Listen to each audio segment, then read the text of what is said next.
Hello mga kabekshi. Today is Monday. It's our rest day. Yes, magkakasama kami ni Lulu at pati si Betty. Nandito kami sa izakaya ni Mama Rumi. Siya ang may-ari ng Umise.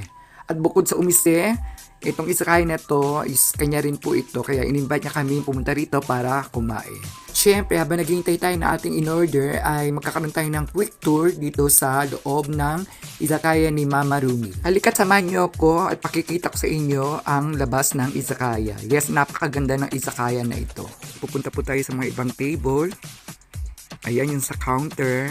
Ayan. Kung puno doon sa table, dito sa counter, pwedeng mo po.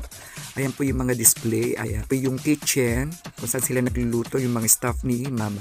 Ayan po yung cashier. Ayan, dyan sila nagbabayad. Paglalabas ng customer.